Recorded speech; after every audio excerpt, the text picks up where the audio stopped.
Sa ngalan ng Ama at ng Anak at ng Espiritu Santo.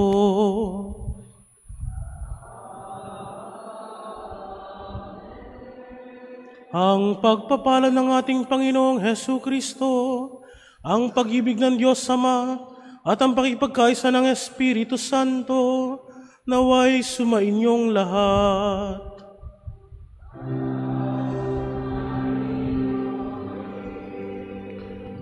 Sa ika-6 na umagang ito ng ating Misa de Gallo, patuloy ang ating pagpupuri at pagpapasalamat sa ating Panginoong Diyos na tumatawag sa atin sa buhay kabanalan at buhay pagmimisyon.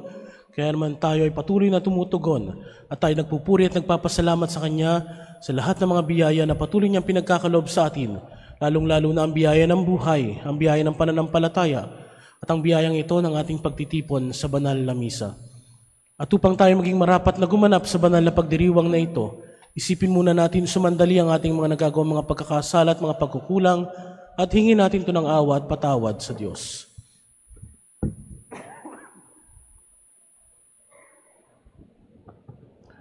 Buong kababaang loob nating sambitin, inaamin ko sa makapangyarihang Diyos at sa inyo mga kapatid na lubha ako nagkasala sa isip, sa salita at sa gawa at sa aking pagkukulang. Kaya isinasamo ko sa mahal na Birheng Maria, sa lahat ng mga anghel at mga banal, at sa inyo mga kapatid na ako'y panalangin sa Panginoong ating Diyos. Kaawaan tayo ng makapangyarihang Diyos, patawarin tayo sa ating mga kasalanan, at patnubayan tayo sa buhay na walang hanggan. Amen.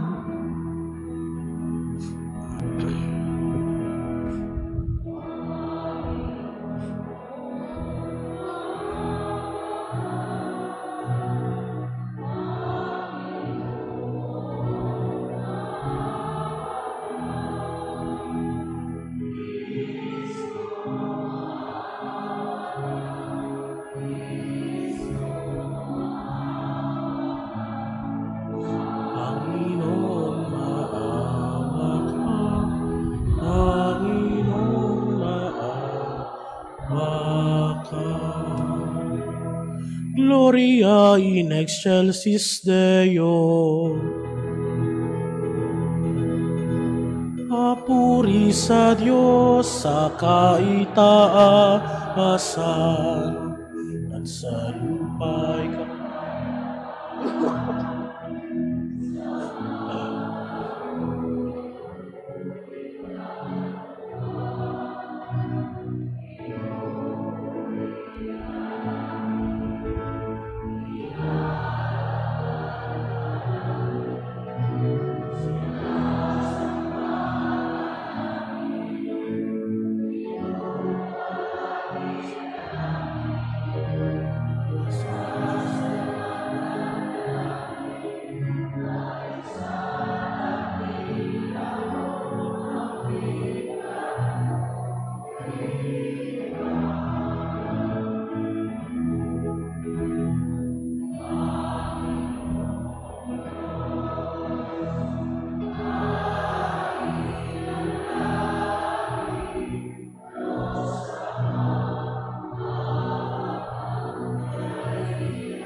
Manalangin tayo.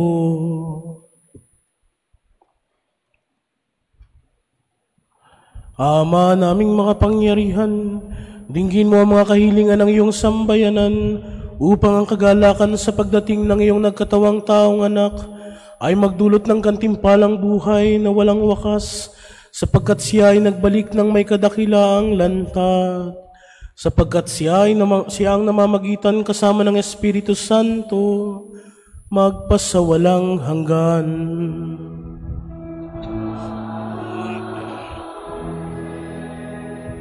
Ang lahat po ay magsiupo.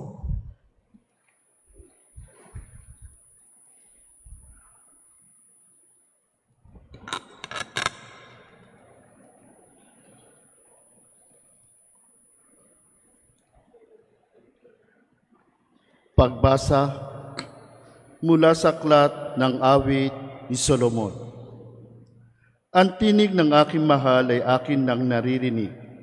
Mga gulod, tinatahak upang ako'y makaniig. Itong aking mangingibig ay katulad niyong usa. Mabilis kong kumilos, ang katawan ay masigla. Sa tabi ng aming pader, naroroon siya. Sumisilip sa bintana para ako ay makita. Ang mahal ko ay nangusap at ganito ang tinuran sa akin ay sumama ka. Halika na, aking mahal. Lumipas na ang taglamig sa buong lupain. Ang tagulan ay natapos na rin. Bulaklak sa kaparangan, tingnat namumukadkad na. Ito na nga ang panahon upang tayo ay magsaya sa bukid. Ang mga ibon ay humuhuni, kumakanta. Yaong mga bungang igos ay hinog ng para-para, at ang mga punong ubas sa bulaklak ay hitik na. Tayo na, aking mahal, sa akin ay sumama ka. Ika'y parang kalapate nagkukubli sa batuhan. Halika at ang ganda mo ay nais kong mapagmasdan at ng akin ding marinig ang tinig mo ginintuan. Ang salita ng Diyos.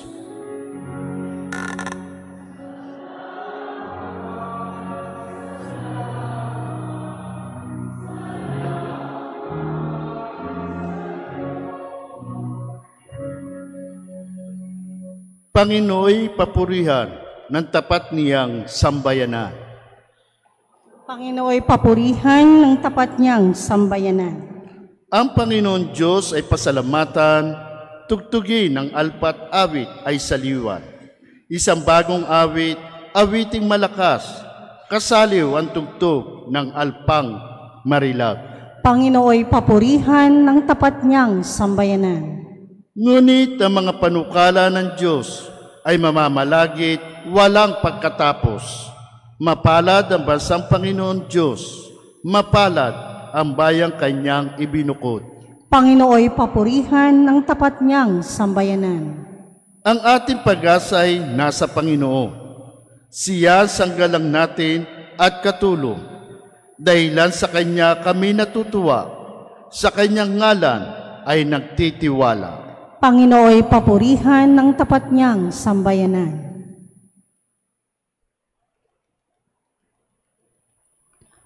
Ang lahat po ay magsitayo.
Sumainyo ang Panginoon.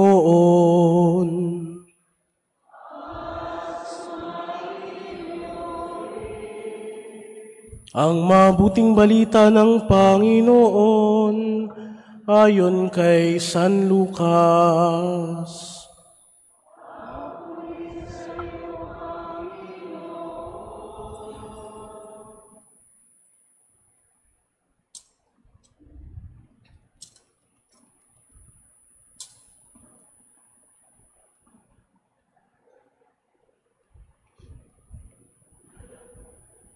Si Maria ay nagmamadaling pumunta sa isang bayan sa kaburulan ng Judea. Pagdating sa bahay ni Zacarias, binati niya si Elizabeth. Nang marinig ni Elizabeth ang bati ni Maria, naggagalaw ang sanggol sa kanyang tiyan. Napuspos ng Espiritu Santo si Elizabeth at buong galak niyang sinabi, "Bukod kang pinagpala sa babaeng lahat at pinagpala naman ang iyong dinadalang anak. Sino ako upang dalawin ng ina ng aking Panginoon? Sapagkat pagkarinig ko ng iyong bati ay nagagalaw sa tuwa ang sanggol sa aking tiyan. Mapalad ka sapagkat nanalig kang matutupad ang ipinasabi sa iyo ng Panginoon." Mga minamahal na mga kapatid, ang mabuting balita ng Panginoon.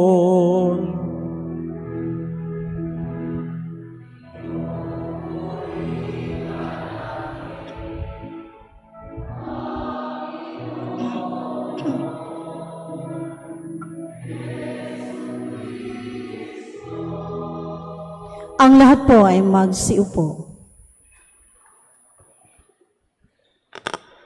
Ano po ang inyong kinasasabikan? Sa mga pagkakataong ito siguro, kinasasabikan natin ang pagdiriwang natin ng araw ng Kapaskuhan. Kaya nga excited ang lahat. Pagpasok pa lamang ng September, naghahanda na ng mga palamuti sa tahanan, nakahanda na ang mga Christmas list, at iba pang mga dapat ihanda para sa Kapaskuhan. Tunay, kinasasabikan natin ang paparating na araw ng Pasko.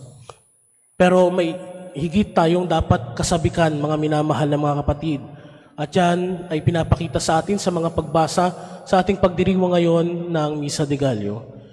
Sa ating unang pagbasa, pinapakita ang pananabik na makita, pananabik na makaniig ng isang tao ang kanyang minamahal mula sa aklat ng awit ni Solomon. Gustong-gusto niyang makita at gagawin ang lahat para lamang makaniig, para lamang makasilayan, para lamang mamasdan at makasama ang kanyang minamahal. At sa ating ebanghelyo, napakaganda na ang kaugnayan ng unang pagbasa sa ating ebanghelyo ay gayon na lamang na pinakita ni Maria ang kanyang kasabikan na makita ang kanyang minamahal na pinsan. Ang kasabikan niya na nakita niya na kailangan niyang tumulong sa kanyang pinsang si Elizabeth. Mga minamahal na mga kapatid, yan ang mensahe sa atin ng ating ebanghelyo, ng ating pagdiriwang. Ang tayo ay patuloy na manabik upang tumulong at magmalasakit sa ating kapwa. Napakaganda ng unang salita na ginamit dito. Nagmamadaling pumunta si Maria sa kaburulan ng Judea.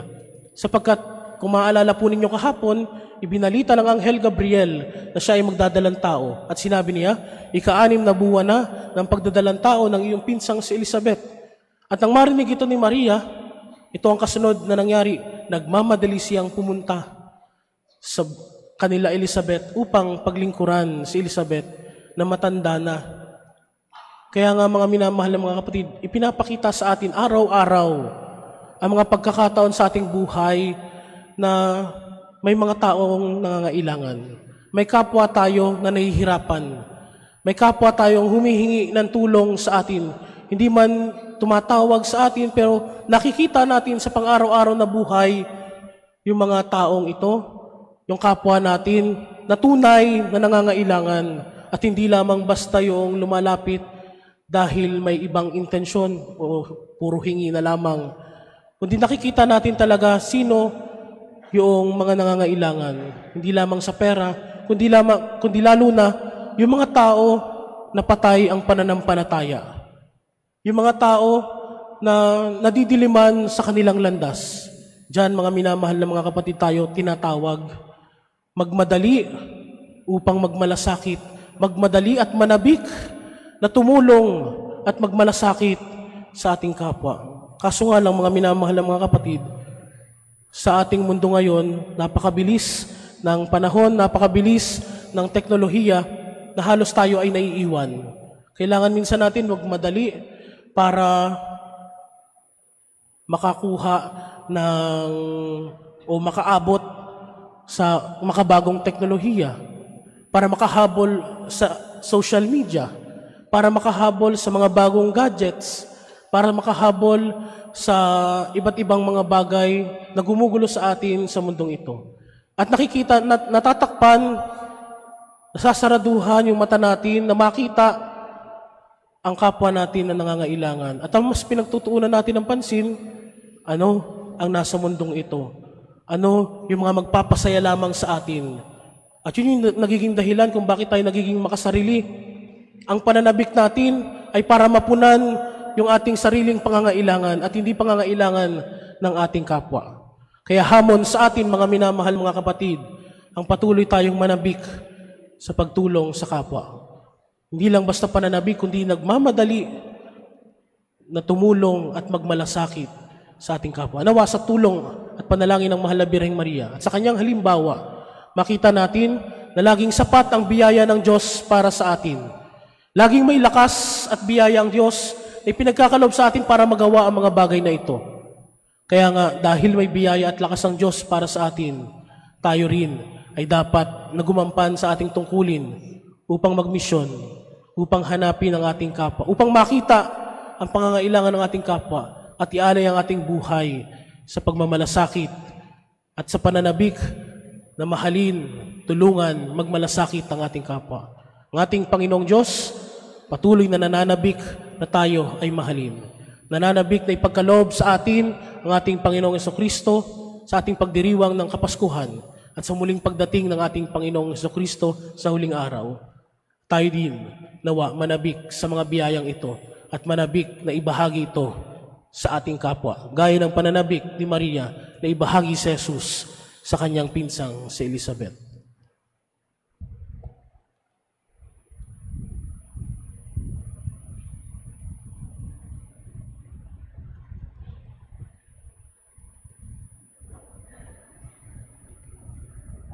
Magsitayo na po ang lahat. Sa tulong ng panalangin ng mahal na Birheng Maria, dumulog tayo sa mapagmahal nating Diyos, ang nagbigay ng kanyang bugtong na anak para sa lahat.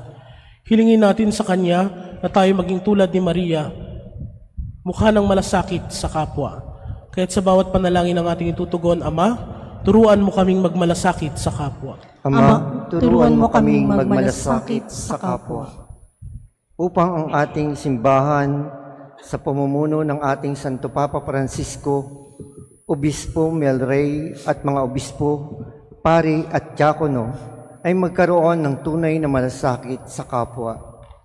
Manalangin tayo sa Panginoon. Ama, turuan mo kaming magmalasakit sa kapwa. Upang ang mga namumuno sa ating pamahalaan ay maging instrumento ng paghahatid kay Kristo sa pamamagitan ng pagmamalasakit at pagmamahal sa kapwa.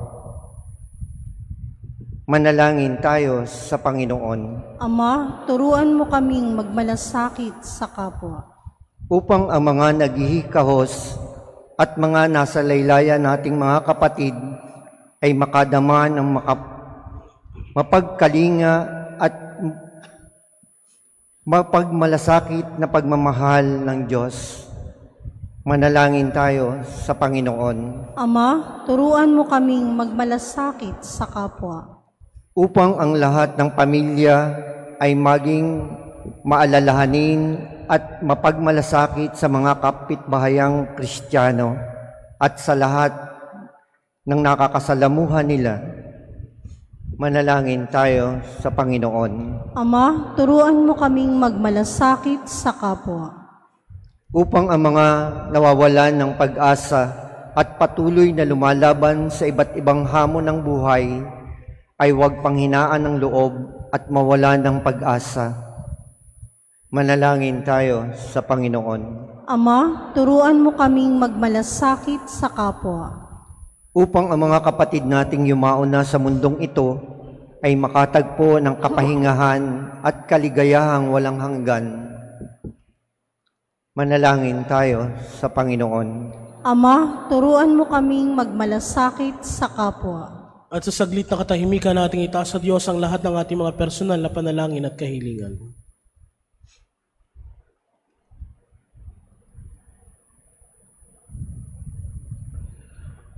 Maaway naming Ama, dinggin mo ang mga panalangin ng iyong nagkakaisang sambayanan sa tulong ng iyong anak at aming Panginoon na nabubuhay at naghahari, kasama mo ng Espiritu Santo magpasawalang hanggan. Amen. Ang lahat po ay magsiupo para po sa may mga hawak na love offering o anumang pang-alay, maaari na po kayong humanay sa gitna.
Magsitayo na po ang lahat.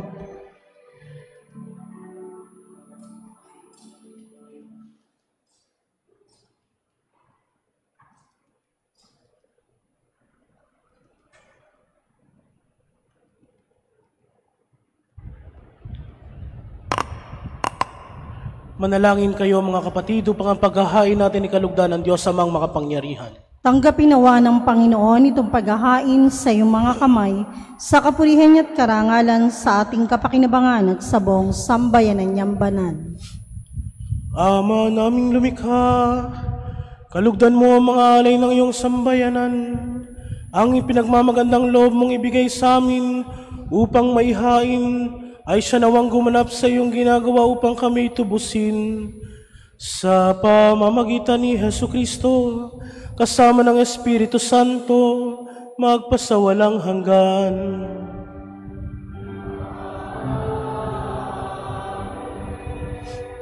Sumainyo ang Panginoon.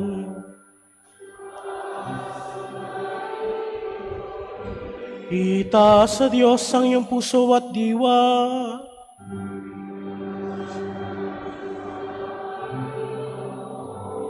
Pasalamatan natin ang Panginoong ating Diyos.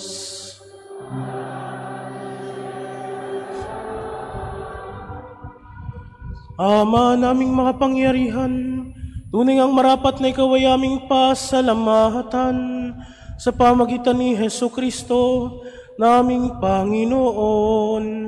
Ang pagsusugo mo sa Kanya ay pinahayag ng lahat ng mga propeta.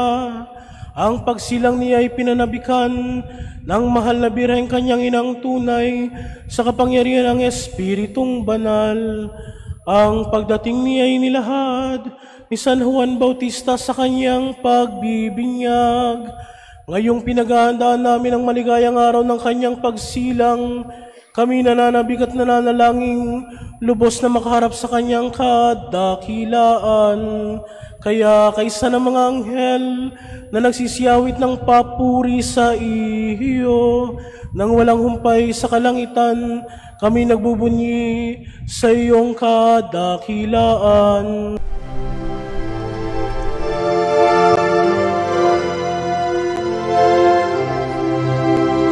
Santo, Santo, Santo, Panginoong Diyos makapangyarihan, napupuno ang langit at lupa ng kalwalhatian mo. Hosana sa kaitaasan, pinagpalang na paririto sa ngalan ng Panginoon. Hosana sa kaitaasan.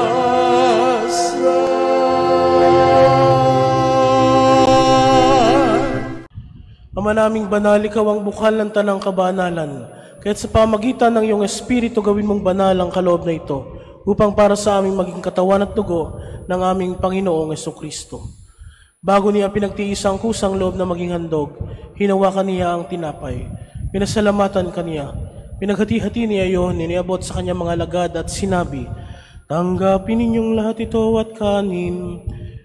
Ito ang aking katawan na ihahandog para sa inyo."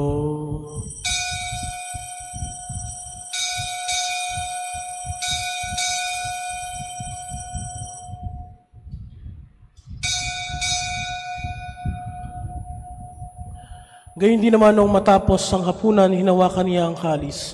Muli kanyang pinasalamatan. Iniabot niya ang kalis sa kanyang mga lagad at sinabi, "Tanggapin ninyong lahat ito at inumin. Ito ang kalis ng aking dugo, ng bago at walang hanggang tipan. Ang aking dugo na ibubuhos para sa inyo at para sa lahat, sa ikapagpapatawad ng mga kasalanan. Gawin ninyo ito sa pag-aalala sa akin."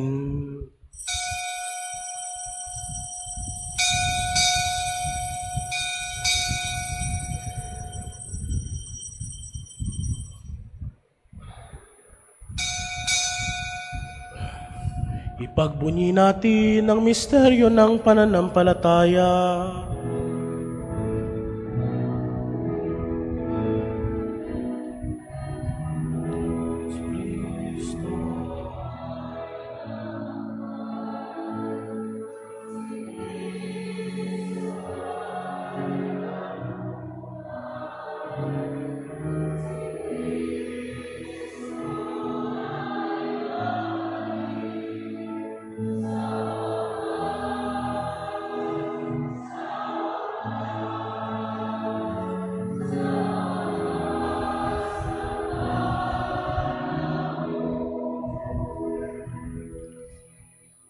Ama, ginagawa namin ngayon ang pag-alala sa pagkamatay at muling pagkabuhay ng iyong anak.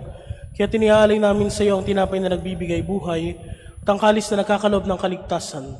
Kami nagpapasalamat dahil kami yung minarapat at tumayo sa harap mo para maglingkod sa iyo. Sinasamo namin kami magsasalo-salo sa katawan at dugo ni Kristo ay mabuklod sa pagkakaisa sa pamagitan ng Espiritu Santo.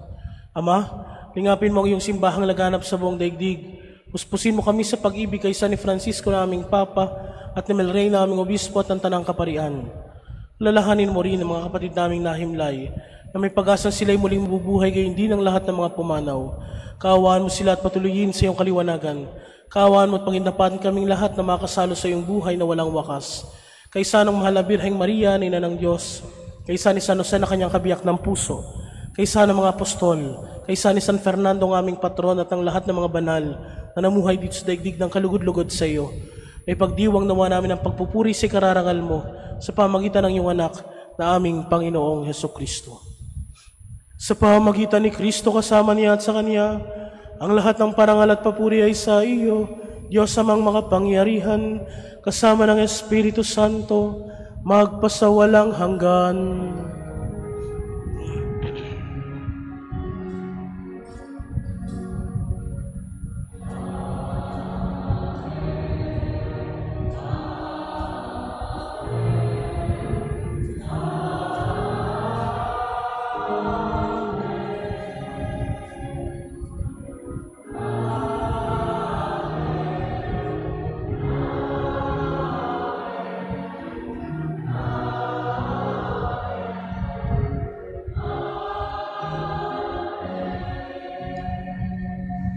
Ang lahat po ay magsitayo. Sa tagubilin ng mga nakagagaling na utos, at turo na Jesus na Panginoon natin at Diyos, ipahayag natin ng lakas loob.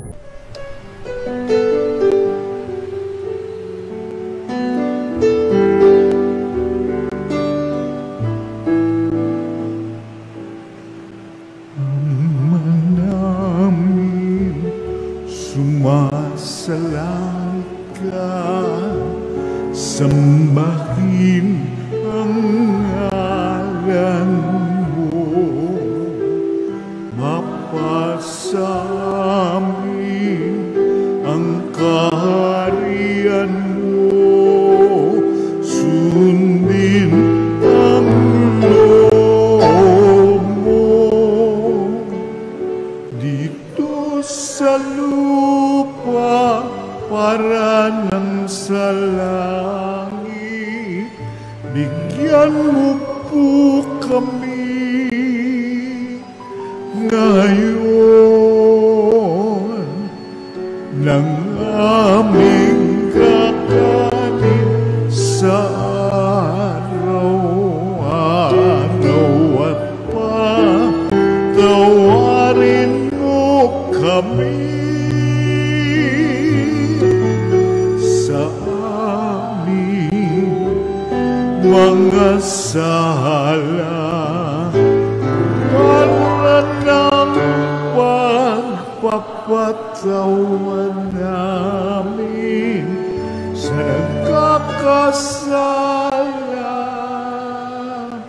sa amin, at huwag mo kaming ipagdulot sa tukso, at yadya mo kami sa lahat ng masama. namin kami adya sa lahat ng masama, pagkalooban ng kapayapaan araw-araw, iligtas sa kasalanan at tilayo sa lahat ng kapahamakan, samantalang aming pinananabikan ang dakilang araw ng pagpapahayag ng tagapagligtas naming si Yesu Kristo.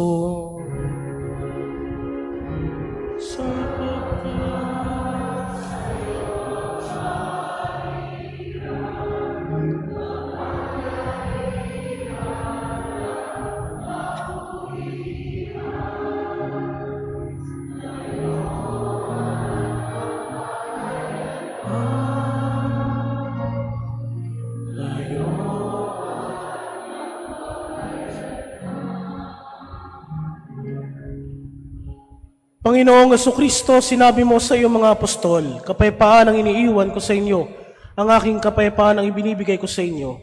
Tunghayan mo ang aming pananampalataya at huwag ang aming pagkakasala. Pagkalooban mo kami ng kapayapaan at pagkakaisa ayon sa iyong kalooban, kasama ng Espiritu Santo magpasawalang hanggan. Amen. Ang kapayapaan ng Panginoon ay laging sumainyo. At sumaiyo rin. Bigayan kayo ng kapayapaan sa isa't isa.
Ang lahat po ay magsiluhod.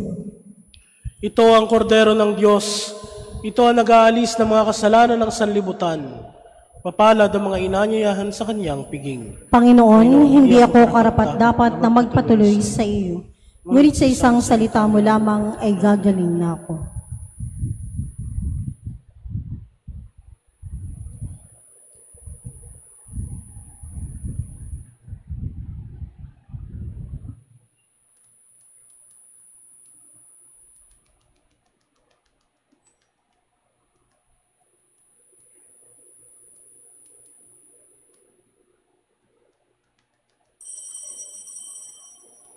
Ihanda po natin ang ating sarili para sa pagtanggap ng banal na komunyon.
Magsitayo na po ang lahat.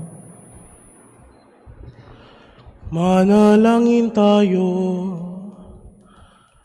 Ama naming mapagmahal, ang pakikinabang ng iyong sambayanan ay siya namang magtaguyod lagi sa tanang nagdiwang upang sa pagsamba sa iyong kadakilaan, makamtang masagana ang ganap na kagalingan sa pamamagitan ni Hesu Kristo kasama ng Espiritu Santo magpasawalang hanggan.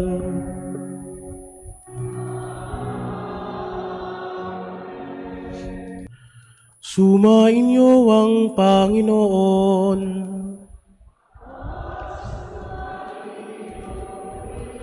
At pagpalain kayo ng makapangyarihan at mapagmahal na Diyos, Ama at Anak at Espiritu Santo.